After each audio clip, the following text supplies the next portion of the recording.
ఈ సంవత్సరం భారతదేశం G20 ప్రెసిడెంట్గా ఉన్నమాట అందరికీ తెలిసిందే. G20 సమ్మిట్ను ఈ సంవత్సరం మనం హోస్ట్ చేస్తున్నాం. ఈ సంవత్సరం అంతా G20కి సంబంధించిన అనేక అంశాలపైన మనం చర్చలు జరుపుతూ ఉంటాం. G20 సమ్మిట్లో G20 లీడర్షిప్లో మనకి అందరి ఇన్పుట్స్ కావాలి.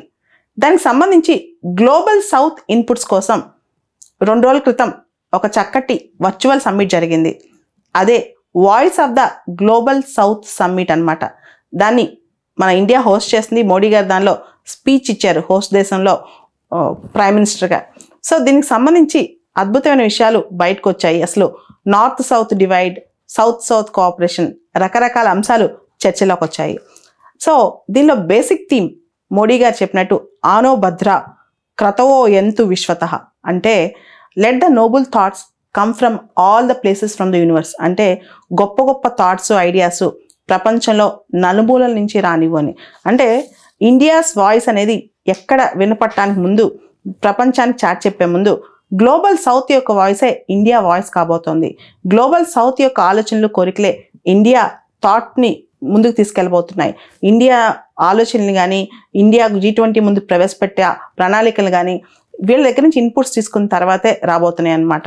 సో అసలు గ్లోబల్ సౌత్ అంటే ఎవరు? ఈ గ్లోబల్ సౌత్కి భారతదేశానికి ఉన్న అవినాభావ సంబంధం ఏంటో ఒకసారి చూద్దాం. ప్రపంచంలో ఇండస్ట్రియలైజ్ దేశాలు అంటే బాగా పారిశ్రామికంగా ముందున్న దేశాలు, అభివృద్ధి చెందిన దేశాలన్నీ కూడా నార్థన్ హెమిస్ఫియర్లో ఎక్కువ ఉంటాయి. అలానే ప్రపంచంలో పేద దేశాలు, అభివృద్ధి చెందుతున్న దేశాలు సదరన్ హెమిస్ఫియర్లో ఎక్కువ ఉంటాయి అన్నమాట. గ్లోబల్ నార్త్ అంటే జనరల్గా బాగా డబ్బులున్న దేశాలని అర్థం అనమాట.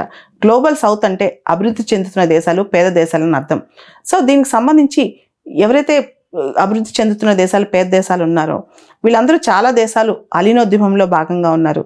దాంతోపాటు G77 అనే ఒక గ్రూప్ ఉంది. ఇప్పుడు ఆ గ్రూప్ స్టార్ట్ అయినప్పుడు 77 మంది ఉన్నారు కాబట్టి అది G77 అనే పేరు వచ్చింది. ఇప్పుడు ఆ గ్రూప్లో 134 మెంబర్స్ ఉన్నారనమాట. ఈ G77 గ్రూప్లో దాదాపు ఉన్న 134 మెంబర్స్లో 120 మంది దేశాల నుంచి, అంటే 120 దేశాల నుంచి దాదాపు 134 రిప్రజెంటేటివ్స్ అటెండ్ అయ్యారనమాట ఈ వర్చువల్ సమ్మిట్కి, వాయిస్ ఆఫ్ గ్లోబల్ సౌత్ సమ్మిట్కి, ఇండియా హోస్ట్ చేసిన ఈ సమ్మిట్కి.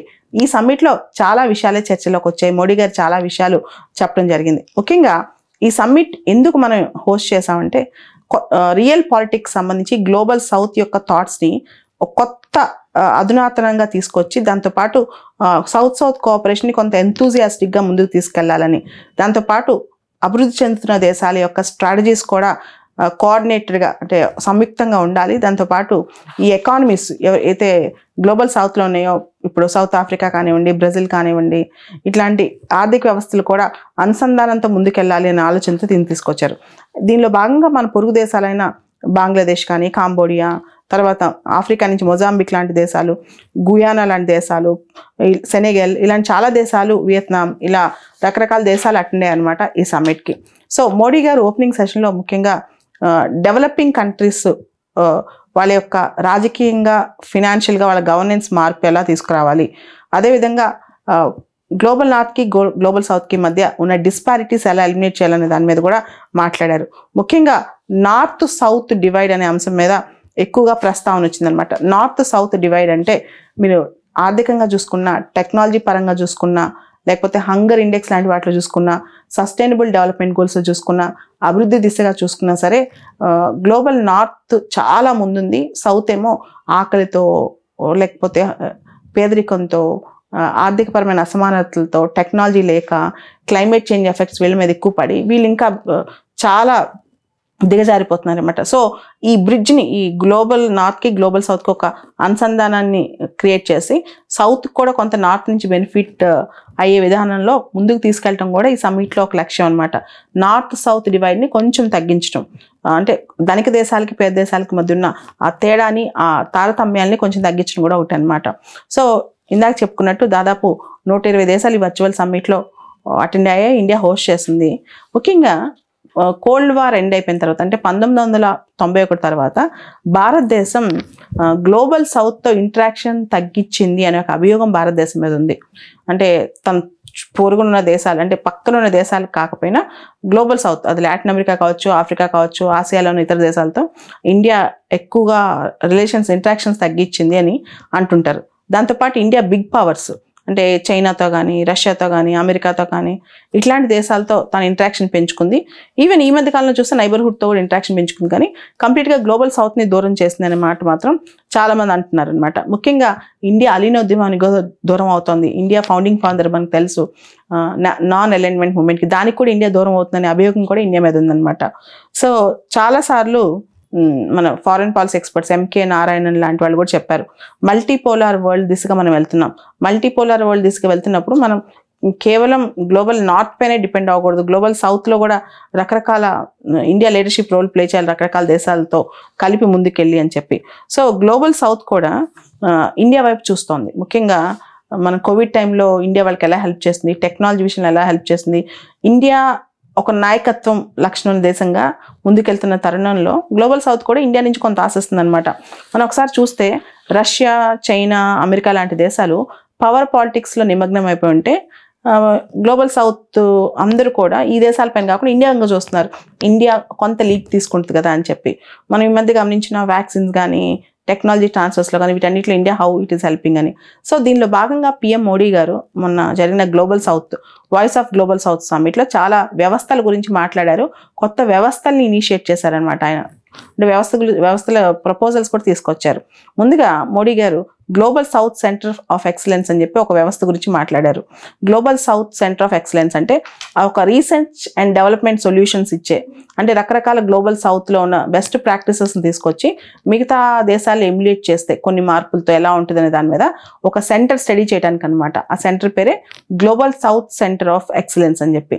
ఉదాహరణకి మన కేరళలో కుటుంబశ్రీ అనే ప్రోగ్రామ్ ఉంది, అది ఇంకో దేశంలో తీసుకెళ్తే ఎలా ఉంటుంది, ఆ దేశంలో గుడ్ గవర్నెన్స్ ప్రాక్టీసెస్ కొన్ని భారతదేశంలో ఉన్నవి లేదా ఇతర దేశాల్లో ఉన్న ప్రాక్టీసెస్ ఇండియాలో ఎమ్యులేట్ చేయటం, దీనికోసం ఒక రీసెర్చ్ సెంటర్ లాగా global south centre of excellence పనిచేస్తుందని చెప్పి తెలుస్తోంది భవిష్యత్తులో. తర్వాత global south science and technology initiative అని చెప్పి కూడా ఒక కొత్త ప్రపోజల్ వచ్చిందనమాట. ఈ global south science and technology ఇనిషియేటివ్లో ఉదాహరణకి ఇండియా స్పేస్ టెక్నాలజీ కానివ్వండి, ఇండియా న్యూక్లియర్ టెక్నాలజీ కానివ్వండి, ఇట్లాంటివి ఇండియా ఇతర దేశాలతో షేర్ చేసుకుంటుంది. అలా ఇతర దేశాలు ఏదైనా అడ్వాన్స్మెంట్ ఉంటే వాళ్ళు ఇండియాతో షేర్ చేసుకుంటారనమాట, ఇటువంటి ఆలోచనలు. తర్వాత మోడీ గారు ఇంకో ప్రపోజల్ కూడా తీసుకొచ్చారు, ఆరోగ్య మైత్రి అని చెప్పి అనమాట. ఆరోగ్య మైత్రి అంటే ఏదైనా కంట్రీ హ్యూమానిటేరియన్ క్రైసిస్లో ఉన్నా లేదా న్యాచురల్ డిజాస్టర్స్ వల్ల ఎఫెక్ట్ అయితే ఎసెన్షియల్ మెడిసిన్స్ ఇండియా సప్లై చేస్తుందన్నమాట.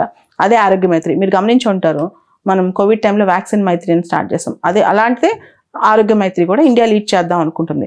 తర్వాత global south scholarships for students in developing countries, అభివృద్ధి చెందుతున్న దేశాలు ఏవైతే ఉన్నాయో వాళ్ళ పిల్లలకి అక్కడ చదువుకునే విద్యార్థులకి స్కాలర్షిప్స్ అనమాట, వీటిని కూడా ఇండియా ఇద్దాం అనుకుంటుంది. ఆల్రెడీ ఇస్తుంది ఐటీసీ ప్రోగ్రామ్ కొలంబో ప్లాన్ ద్వారా, ఇంకా ఇద్దాం అనుకుంటుంది అనమాట. తర్వాత global south young diplomats forum అనే ఒక కొత్త ఫోరం కూడా ఇండియా ఇనిషియేట్ చేస్తుంది అనమాట, to connect youthful officers of our foreign ministries. అంటే గ్లోబల్ సౌత్లో అంటే డెవలపింగ్ కంట్రీస్లో ఉన్న ఫారెన్ మినిస్ట్రీస్లో ఉన్న యంగ్ ఆఫీసర్స్ ఉంటారు కదా, ఎవరైతే ఎంతూజియాస్టిక్గా ఉంటారో వాళ్ళని కనెక్ట్ చేసి ఈ దేశాల మధ్య సంబంధాలు మెరుగుపరచడం అనమాట. సో మోడీ గారు ఇంకో మాట కూడా అన్నారనమాట, గ్లోబలైజేషన్ మంచిదే, కానీ గ్లోబలైజేషన్ అనేది పేద దేశాల్లో, అభివృద్ధి చెందుతున్న దేశాల్లో క్లైమేట్ క్రైసిస్ కానీ డెట్ క్రైసిస్ కానీ క్రియేట్ చేయకూడదు. అంటే గ్లోబలైజేషన్ అనేది వాతావరణ మార్పు క్రైసిస్ అనేది ఇక్కడ వాతావరణ మార్పు వల్ల ఇబ్బంది కలుగజేయటం లేదా అప్పులు ఊబిలోకి పేద దేశాలు దించడం చేయకూడదు అనమాట. సో దాంతోపాటు ఈ గ్లోబల్ సౌత్ సమ్మిట్ అనేది ఇండియాకి కొత్త ఊతం ఇస్తుంది, లీడర్షిప్ రోల్. అంటే ఇండియా G77కి దూరం అయిపోయింది, ఇండియా NAMకి దూరం అయిపోయింది, ఇలాంటి విమర్శలు ఇండియా మీద వస్తున్న తరుణంలో ఇండియా G20లో లీడర్షిప్లో భాగంగా తను ఇన్పుట్స్ కోసం మొత్తం ఈ 120 దేశాలని కన్సల్ట్ చేయటం అనేది గొప్ప విషయం. సో ఆల్రెడీ మీకు తెలుసు, కొలంబో ప్లాన్ ద్వారా Indian technical and economic cooperation ద్వారా ఇండియా స్కాలర్షిప్స్ ఇస్తుంది. అదేవిధంగా ఆఫ్రికాకి స్పెషల్గా ఇండియా ఫోకస్ చేస్తుంది. మన ఇంకా సైన్స్ అండ్ టెక్నాలజీ చూసుకుంటే మన సార్క్ శాటిలైట్ అని, మన సార్క్కి ఒక శాటిలైట్ సిస్టమ్ కూడా ఇండియా హెల్ప్ చేస్తుంది. దాంతోపాటు వ్యాక్సిన్ మైత్రి ప్రోగ్రామ్ అండ్ WTOలో కూడా ఇండియా లీడర్షిప్ రోల్ ప్లే చేస్తుంది. తను పీస్ క్లాజ్ కూడా అమెరికాతో సైన్ చేసింది. అలానే బ్రెటన్ వుడ్ ఇన్స్టిట్యూషన్స్లో ఆల్టర్నేటివ్గా క్రియేట్ చేయడం కోసం బ్రిక్స్ న్యూ డెవలప్మెంట్ బ్యాంక్ని క్రియేట్ చేసింది. చిన్న చిన్న దేశాలు కష్టం వచ్చినప్పుడు ఇండియా ముందు ఆదుకుంది. నేపాల్లో భూకంపం వచ్చిన, మాల్దీవ్స్లో వాటర్ క్రైసిస్ వస్తే ఆపరేషన్ నీల్ లాంచ్ చేసింది. అదేవిధంగా గ్లోబల్ సౌత్లో కొన్ని దేశాలతో ఇండియా G4 కూడా, అంటే జపాన్ ఉంది, అది వేరే విషయం, UNS రిఫార్మ్స్ కోసం కూడా ఇండియా ట్రై చేస్తుంది, ఇవన్నీ చేస్తుంది. కానీ ఇండియా పైన చాలా పెద్ద బ్లేమ్ ఉంది. ఇప్పుడు తాలిబాన్ విషయంలో కానీ, ఉక్రెయిన్ వార్ విషయంలో కానీ, మయన్మార్లో ఉన్న మిలిటరీ జుంతా విషయంలో కానీ ఇండియా తటస్థ వైఖరి పాటిస్తోంది, తన స్టాండ్ని క్లియర్గా చెప్పట్లేదని. సిట్టింగ్ ఆన్ ద ఫెన్స్ అనమాట. ఇండియా గోడ మీద పిల్ల వ్యవహరిస్తుంది అని కొంతమంది విమర్శిస్తూ ఉంటారు. India is always sitting on the fence. ఒక రీజనల్ పవర్, ఒక గొప్ప పవర్ అయి ఉండి ఇండియా ఇలాంటి స్టాండ్ తీసుకోవడం కరెక్ట్ కాదు. ఇండియా ఇంకొంత తన పవర్ ఇన్ఫ్లుయెన్స్ పెంచుకోవాలంటే ఇండియా ఖచ్చితంగా యాక్షన్ ఓరియంటెడ్ ఉండాలి, స్టాండ్ తీసుకోవాల్సిందే అని చెప్పి. రీసెంట్గా మనం గమనిస్తే ఇండియన్ మేడ్ కాఫ్ సిరప్ తాగి కొన్ని థర్డ్ వరల్డ్ కంట్రీస్లో పిల్లలు చనిపోయారు. ఐ థింక్ ఉజ్బెకిస్తాన్ ఎక్కడో చాలా 2-3 దేశాల్లో చనిపోయారు అనమాట. ఇట్లాంటివి ఇండియా ఇమేజ్ని, రెప్యుటేషన్ని డ్యామేజ్ చేస్తాయి అనమాట. అదేవిధంగా ఇండియా స్కాలర్షిప్ ప్రోగ్రాంలో భాగంగా ఇండియన్ ఇన్స్టిట్యూషన్స్లో చుట్టుపక్కల దేశాల పిల్లలు, పేద దేశాల పిల్లలు వచ్చి చదువుకోవచ్చు. కానీ ఇండియన్ ఇన్స్టిట్యూషన్స్ వరల్డ్ క్లాస్ ర్యాంకింగ్లో ఎక్కడున్నాయి? ఇప్పుడు చైనా లాంటి దేశాల ఇన్స్టిట్యూషన్స్ కొంచెం టాప్లోనే ఉన్నాయి, ఇండియాలో ఇన్స్టిట్యూషన్స్ అన్ని పేదగా ఉన్నాయి అనమాట. తర్వాత India science and technology initiatives ద్వారా ఇతరులకు హెల్ప్ చేద్దాం ఉంటుంది. కానీ ఎస్ఎండి సైన్స్ అండ్ టెక్నాలజీలో రీసెర్చ్ అండ్ డెవలప్మెంట్లో ఇండియా ఎంత ముందు ఉందో మనకు అందరికి తెలుసు. అదేవిధంగా గ్లోబల్ సౌత్ అంటే ఆఫ్రికా పైన ఇప్పటికీ చిన్న చూపే. అండ్ లాటిన్ అమెరికా అంటే అసలు చాలా దూరం. ఇంకా మోడీ గారు 3 years బ్యాక్ లాటిన్ అమెరికాలో దాదాపు 16 ఎంబసీస్ ఓపెన్ చేస్తానని చెప్పొచ్చారు. ఇంకా పూర్తి స్థాయిలో వర్క్ అవ్వట్లేదు. లాటిన్ అమెరికాలో పూర్తి స్థాయి కనెక్టివిటీ మనకు లేదు, డిప్లొమాటిక్ రిలేషన్సే చాలా కంట్రీస్తో లేవు అనమాట. ఇలాంటివి దూరం చేసుకోవడం కరెక్ట్ కాదు. చైనా ఆఫ్రికాతో ఉన్నంత ఇంట్రాక్షన్ ఇండియాకి ఆఫ్రికాతో లేదనమాట. అదేవిధంగా మనం చూస్తే ఈ గ్లోబల్ సౌత్లో చాలా దేశాలు కలోనియలిస్టిక్, ఇంపీరియలిస్టిక్ లో మగిపోయిన దేశాలు, కష్టాలు పడిన దేశాలు. ఇప్పుడు నియో కలోనియలిజం, నియో ఇంపీరియలిజం వస్తుంది. అదేవిధంగా ఎంఎన్సీస్ యొక్క తాకిడి, రిచ్ కంట్రీస్ యొక్క ఎంఎన్సీస్ యొక్క తాకిడి కూడా మన మీద ఉందన్నమాట. ఇవన్నీ కూడా ఇండియా గమనిస్తూ ఉండాలి, థర్డ్ వరల్డ్ కంట్రీస్కి హెల్ప్ చేయాలి. దాంతోపాటు SDGsలో థర్డ్ వరల్డ్ కంట్రీస్ అన్నీ కూడా చాలా బ్యాక్వర్డ్ ఉన్నాయి, ముఖ్యంగా పావర్టీలో కానీ, హంగర్లో కానీ, వీటన్నిటిలో కూడా. So economic cooperation, technology transfer కూడా పెద్ద దేశాల నుంచి మనకు రావట్లేదు. సో ఇప్పుడు మెయిన్గా సౌత్ కోఆపరేషన్ అనే కాన్సెప్ట్, అంటే అభివృద్ధి చెందుతున్న దేశాల మధ్య, పేద అభివృద్ధి చెందుతున్న దేశాల మధ్య చాలా కోఆపరేషన్ ఎక్కువ అవసరం, సహకారం ఎక్కువ అవసరం. COVID-19 తర్వాత ఈ ఆవశ్యకత పెరిగింది. తర్వాత ఉక్రెయిన్ వార్ తర్వాత ఫుడ్ కానీ, ఫర్టిలైజర్స్ కానీ, ఎనర్జీ, ఆయిల్ క్రైసిస్ కానీ ఇవన్నీ కూడా పెరిగిపోయాయి అనమాట. ఖచ్చితంగా సప్లై చైన్లో చాలా బ్రేకప్స్ వచ్చాయి కోవిడ్ టైంలో కానీ, ఉక్రెయిన్ వార్ తర్వాత. సో ఈ టైంలో సౌత్ కోఆపరేషన్ అనేది చాలా ఇంపార్టెంట్. అదేవిధంగా NAM లో ఇండియా దూరం అవుతుంది. దాంతోపాటు ఈ మధ్య మీరు చూస్తే కమింగ్ January 26 రిపబ్లిక్ డే కూడా మనం ఈజిప్ట్ ప్రెసిడెంట్ని LCCని పిలుస్తున్నాము రిపబ్లిక్ డేకి చీఫ్ గెస్ట్గా. అంటే ఒక NAM ఫౌండింగ్ కంట్రీ నుంచి మనం పిలుచుకొస్తున్నాం అనమాట మన చీఫ్ గెస్ట్ని. So India is again trying to connect with global south అనేది చెప్తుంది. ఇండియా లీడర్షిప్ రోల్ కూడా ఇక్కడ కనిపిస్తుంది, ముఖ్యంగా న్యూక్లియర్ ఇష్యూస్ కానీ, క్లైమేట్ చేంజ్ ఇష్యూస్ కానీ, ట్రేడ్ ఇష్యూస్ కానీ, వీటన్నిటిలో కూడా ఇండియా పేద దేశాలకి ఒక లీడర్ లాగా, అభివృద్ధి చెందిన దేశాలకు ఒక లీడర్ లాగా అనమాట. సో ఎప్పుడైనా సరే దాదాపు 134 దేశాలున్న G77, అంటే దాదాపు 120 దేశాలున్న అలీనోద్యమాన్ని ఇండియా ఎప్పుడు తక్కువ అంచనా వేయకూడదు. So powerful countries, emerging countries, G7 countries ఇవన్నీ ఒక ఎత్తు అయితే, ఇంత పెద్ద చంక్ ఆఫ్ కంట్రీస్ ఇండియా వదలకూడదు అనమాట. ఒక చిన్నప్పుడు తెలుగులో ఒక సామెత తింటూ ఉంటాం, బలవంతమైన సర్పమైన చలిచీమల చేత చిక్కి చావదా సుమతి అని. అంటే నువ్వు ఎంత పెద్ద అమెరికా అయినా, చైనా అయినా సరే, చిన్న దేశాలు చిన్నవి అయినా సరే, they have a weight in international relations అనమాట. అండ్ ఇండియా తన బేసిక్ టెనెట్ని మర్చిపోకూడదు. ఇండియా ఎక్కడి నుంచి స్టార్ట్ అయింది అనేది. India is a third world country, India is a leader of NAM, and India is a major part of G77, and India is in the global south. ఈ రియాలిటీని India మర్చిపోకుండా జియో పొలిటికల్గా, జియో ఎకనామికల్గా గ్లోబల్ సౌత్తో ఇండియా కనెక్టివిటీ పెంచుకుంటే ఖచ్చితంగా India will have a better bargaining power with global north అని చెప్పక తప్పదు. This is a fact.